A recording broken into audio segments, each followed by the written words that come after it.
And we're back. Welcome back to the writing podcast with Ihasnotomato. This basically is what it is at this stage. I was kind of thinking to myself, like, what was the point of us even doing a podcast? It's basically literally what we're doing right now, minus the gameplay. That's like with Mab and Tom, where I'm thinking, because I've got a couple of people. Mickle Pickle wants to do like a Mabeanie Talks thing, and our old friend Daz wants to do one. Oh, cool. He's happy to do one.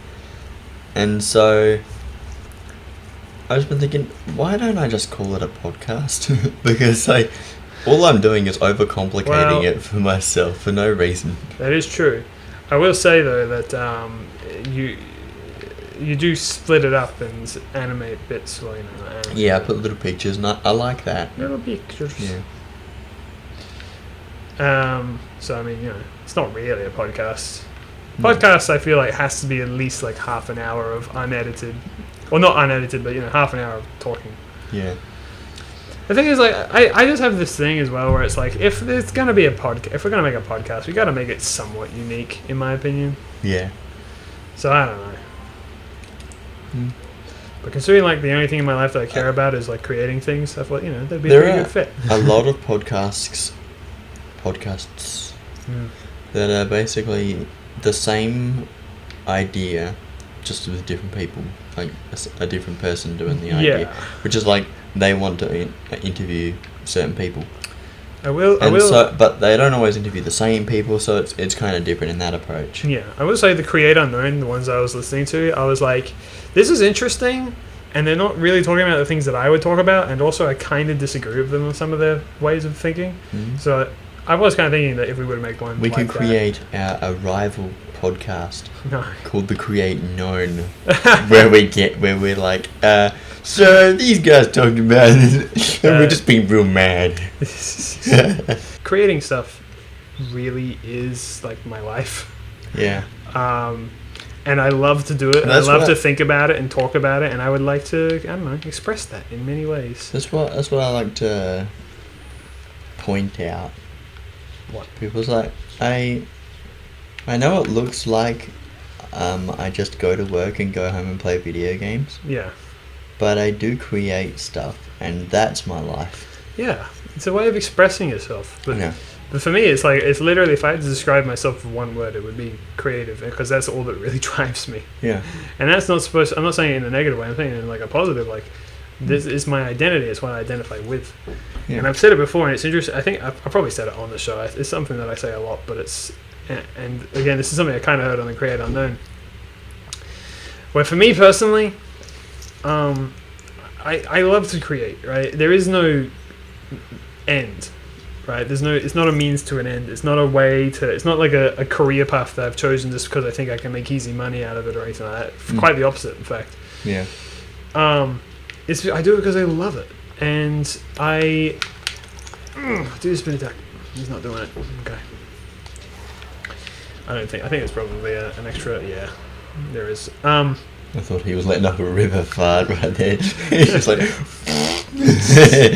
One day, my stepmother asked me, like, we were talking about winning the lottery. Yeah.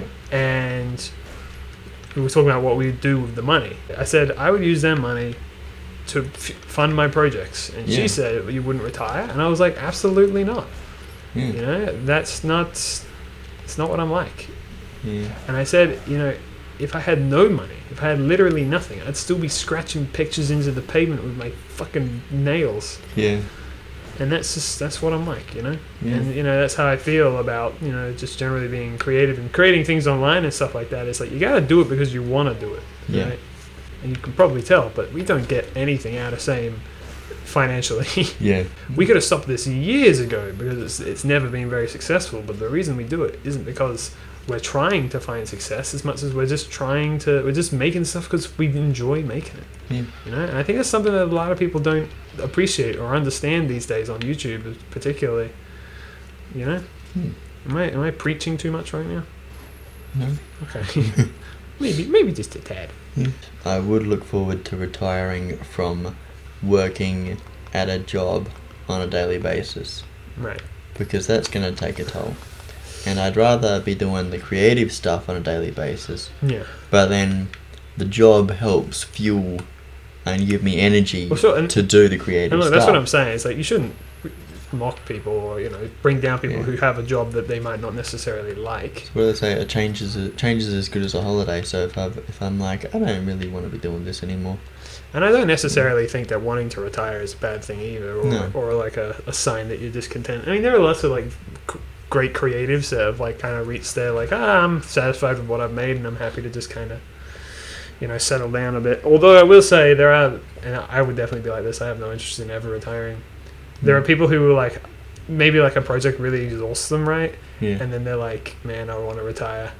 And then they're like, they do it for a bit and they're like, actually, I want to make more stuff again. Like Miyazaki, for instance, Hayao Miyazaki. He's like retired like at the end of every one of his films. And he's like, I got to make another one. I just love making it. And I'm like, that's me right there, Yeah. I relate to that guy a little too much, I think. Because the only thing about him that is different to me is that he's a little too extreme in the way that he oh god. Declares retirement. No, the way that he works. Oh. He's a bit of a perfectionist, which I am as well to a certain extent, but in the sense where it kind of affects other people. And he has a philosophy in life, which is that he doesn't strive for happiness; he just strives to continuously better himself. And it's like, I get where you're coming from, but I don't know. You can do both. You can try at least. So that's just my... because I've been watching a lot of Miyazaki movies recently, actually. It's what gave me the inspiration for that Mary and the Apocalypse piece. Yeah. Just love those lush green fields and stuff. Oh, what the fuck, man. Yeah, it was a nice picture. Thanks. It took like 2 weeks because I could only work on it every now and then. In between dog sitting. Yeah. This bird's dog sitting is going to be taking up here. Going to be going on for a good while. He's getting better. We're teaching him to kind of be a bit more independent. So now what I do is like I can work in my office, but I have like a cage out the front of it. So my door is open. He can't come in and disturb me, but I can go out there if he's getting into a ruckus. Yeah. You know what I mean? Okay. Yeah. So, and that's what I've been doing. Is I've been doing a lot of writing actually this last week or so. I've been writing a lot of scripts. I saw a lot of scripts. I saw your tweet. Thanks. It was like from the end of the line. Yeah. Where it's like that's expiration date, but yeah. Expiration date. I've been doing nothing but write scripts for the last 2 days. Truth be told, it's actually been a lot longer than that, but I just figured it works. So we got our carpets cleaned. Yeah. And then the carpets were wet for like 2 or 3 days. So I couldn't go into my room and just use the computer. Yeah. And so I didn't want to be in the house, and we've got an office in the back of our shed. And so I went in there, and it's a really nice room. It's like got an air conditioner, so you turn the air conditioner on, you sit in the room, and it's got computers in there, so I was using one of the computers. I decided to start working on, can each V8 supercar driver win the championship, and how do they do it? Like, what do they have to do? Right. And so that's a thing that I'm going to do for all 24 drivers on this year's Supercars grid. And so I've done a couple PowerPoint presentations. Done Gary Jacobson and Jack LeBrock, and I thought I started another one, Todd Hazelwood. And they're also like recent Supercars drivers, so it makes it a bit more interesting to be predicting how they're going to go in their career. One thing I want to do is I want to make it so that each video has the same structure, which is like, how have they been going in the past? What are their options now? What do they have to do? Yeah. And so that's sort of what I'm doing, but I think I need to structure it even more to be like, how do they get, like, what are the stages and how do they get to each stage? So like, if like Gary Jacobson's not really doing that well, he needs to be in a top 10 capable car. Right. How does he get a drive in a top 10 capable car?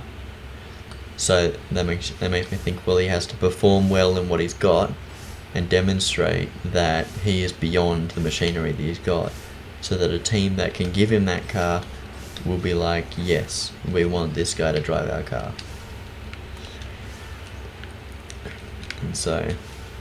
And then you can do that, and once he's done that enough, and he gets maybe fed up with not being able to win races on a regular basis or something, or contend for the championship with that top 10 capable car, then he'll be like banging on the door of the top teams saying like, hey, give me a go. But you really got to prove it. You got to make the car look like it's holding you back, which means making the car do things that it really shouldn't be able to do, getting the results that you wouldn't expect, like pole positions and race wins on an occasional basis. And then people look at you and go, he could win the championship if he had a better car. And then those top teams will go, that's the guy we want.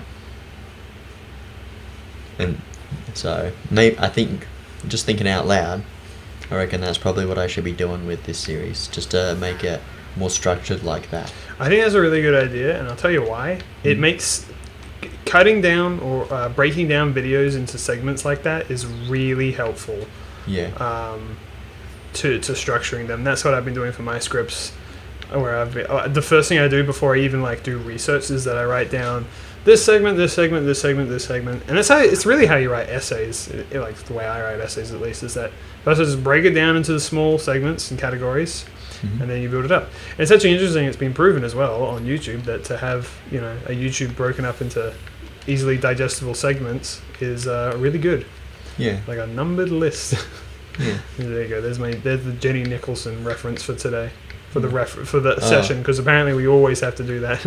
Well, Jenny Nicholson references. Yeah, she knows that to make the YouTube algorithm happy, having a numbered list works. So she makes all her videos have numbered lists. That's how I feel, at least. I don't know. That's just me, though. I'm not like other girls. I just don't like potato chip content. That's it. I'm just kind of over it. The timer went off. Oh right, sorry. Next time.